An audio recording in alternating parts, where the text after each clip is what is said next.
about drawing the reflected rays from the spherical mirrors. So we will now continue to find out the focal point of the spherical mirror. For that we need to find out where are the images formed on the convex, concave mirror as well as convex mirror. So we shall now learn about images formed by the concave mirror. For finding out images by a concave mirror, we need to have a concave mirror.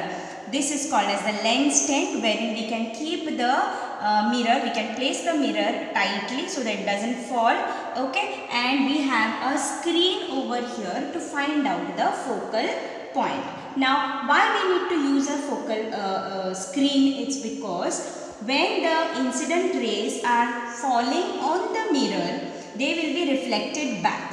And they are reflected in such a manner they will be meeting at a particular point.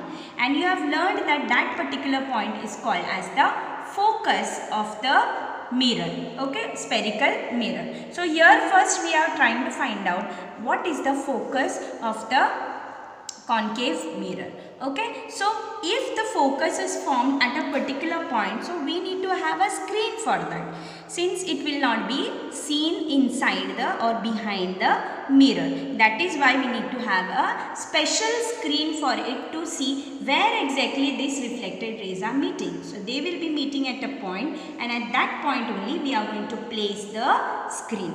So for that you will have to refer to the table on page number 122, that is images formed by concave mirror, and accordingly we are going to deal with these different positions of the object. We are going to find out about the position of the image, where exactly image is formed on the screen or whether it is behind a mirror.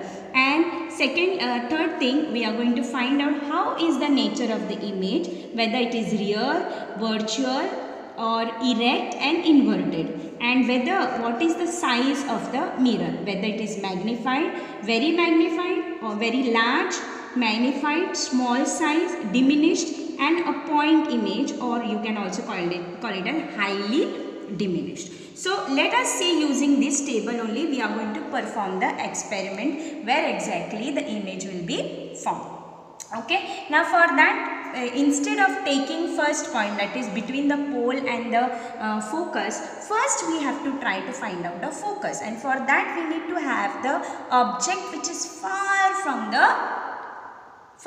the mirror, okay, so that those rays which are coming parallel will be falling on the mirror and where exactly they will be meeting. Now you have learned according to the rule that when the rays, incident light rays are parallel to the principal focus, so here will be the principal axis, okay, they will be passing through the focus. The reflected rays will be passing through the focus.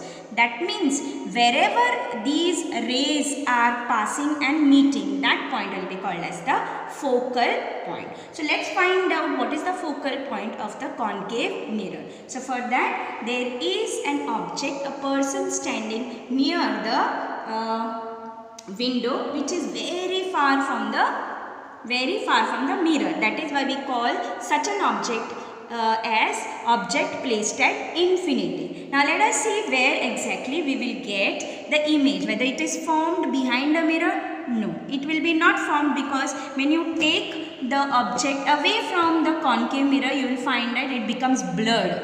So that means it is formed on the screen, okay.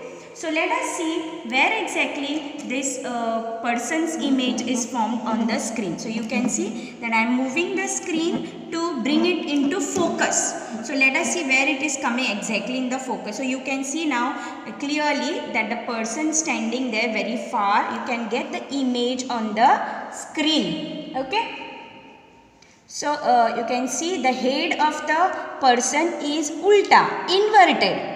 Okay, inverted, it is inverted. You cannot see the person leg, you cannot see the feet of the person, you can see the head of the person which is ulta, or you can also call it as inverted.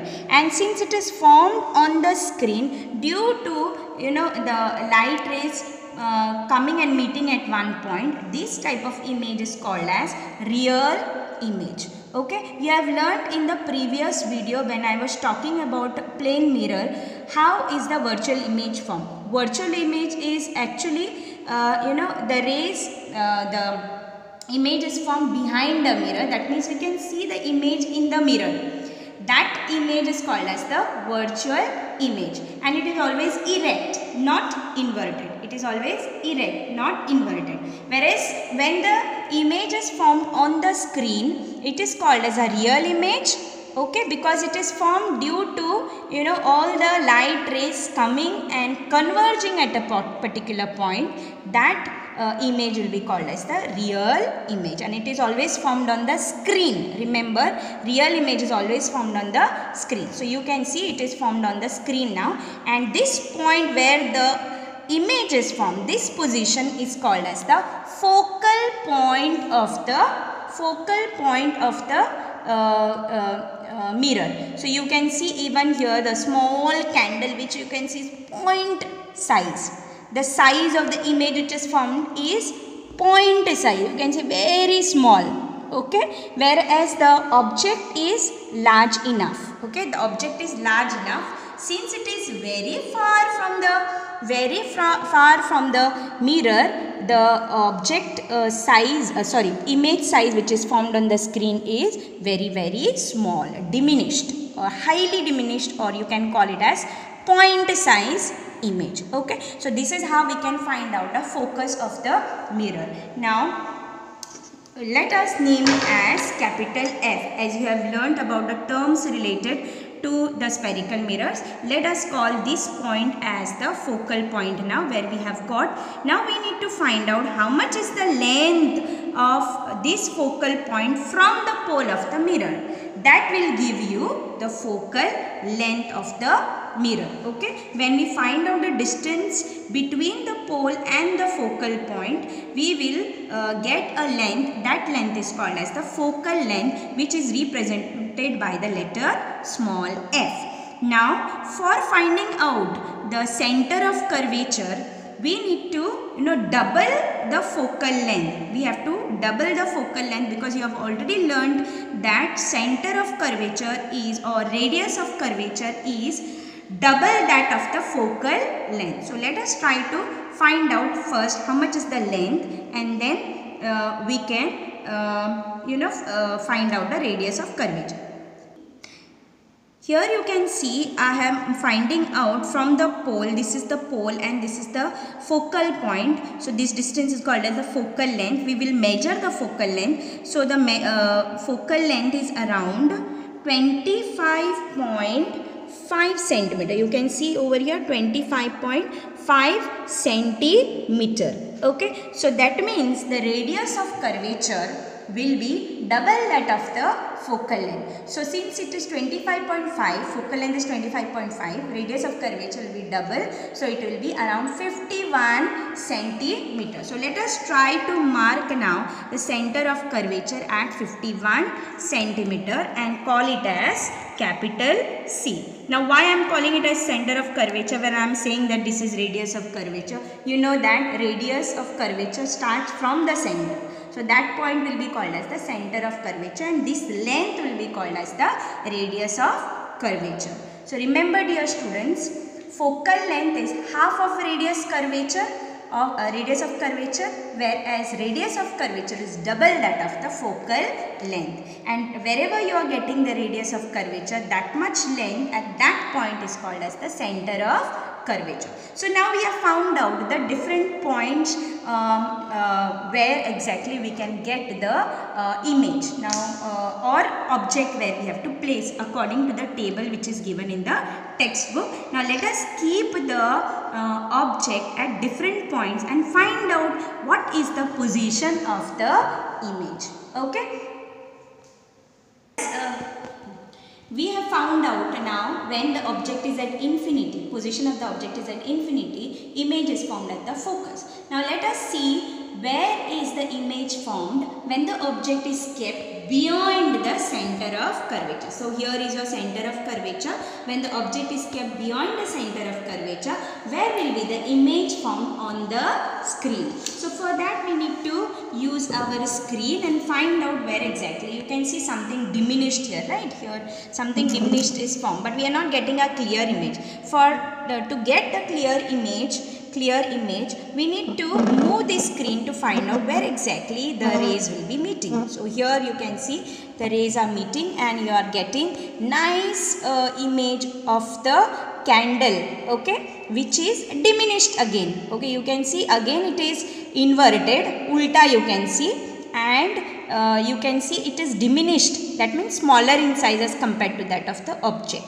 Okay, so now we have learnt when the object is kept beyond the center of curvature, okay, the image is formed. You can see image is formed between focus and center of curvature. Okay, between focus and center of curvature. Remember this, students. So this is the position of the image.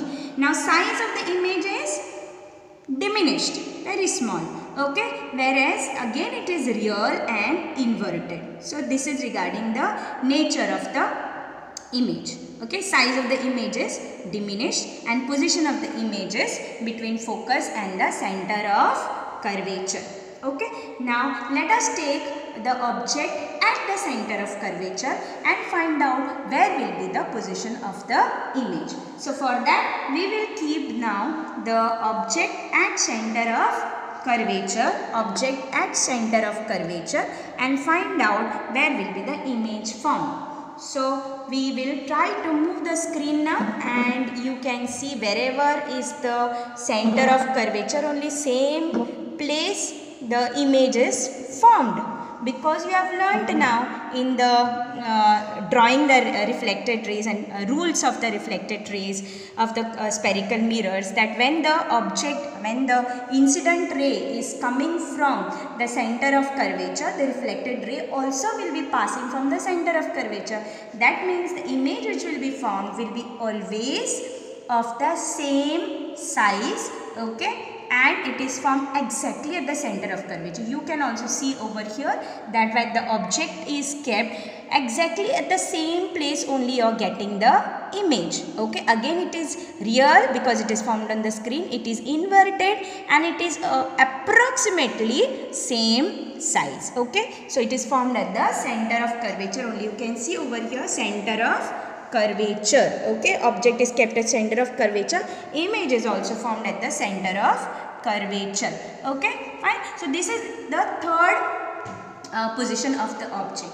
Now we will see when the object is kept between the focus and the center of curvature, where will be the image formed. So here I am placing now the object between focus and the center of curvature, where will be the image formed. So let us try to find out now where is the image formed.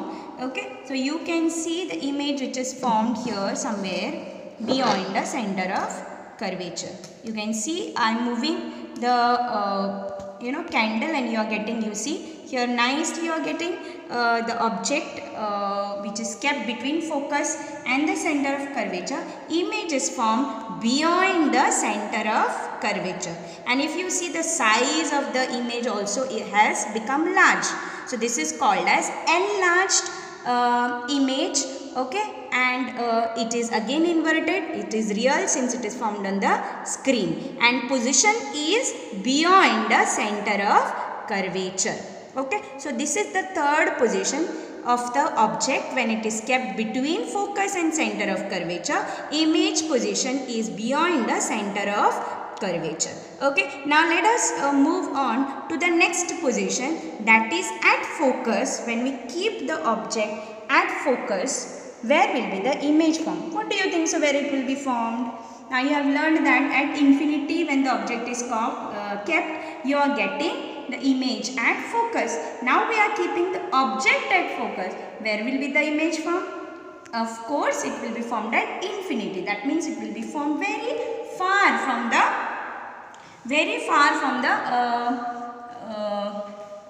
object. You can see over here it is very far, and you can see I am moving I hope so you will be able to see, because it is not very dark now since it is lighted condition. That's why you can see it is blurred a little bit, but you can see clearly the image when I am moving. You can see the tip of the flame. It is enlarged, magnified, real, inverted, okay, and it is formed at infinity. That means very far from the object. So we have done now so many positions of the object and so many positions we have got of the images. Last position is in between the pole and the focus. We have to keep now the object between pole and the focus. Where will be the image formed? What do you think so? Will the image formed on the screen? No.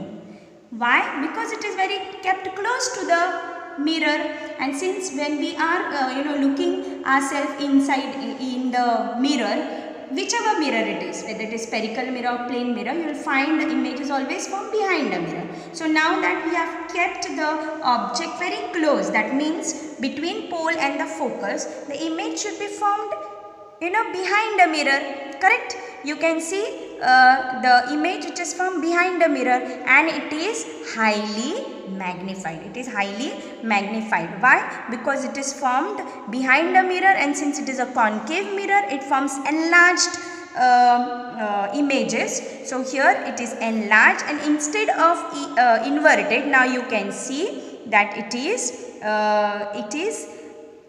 erect. It is not inverted now, it is erect. It is of the higher magnified, okay, and it is virtual. Since the image is from behind the mirror, it is also called as the virtual image. So this is regarding the images formed by the concave mirror. Okay, I hope so you have understood how images are formed in the concave mirror. Next time we will deal with the images formed by the convex mirror. Till then, students, thank you.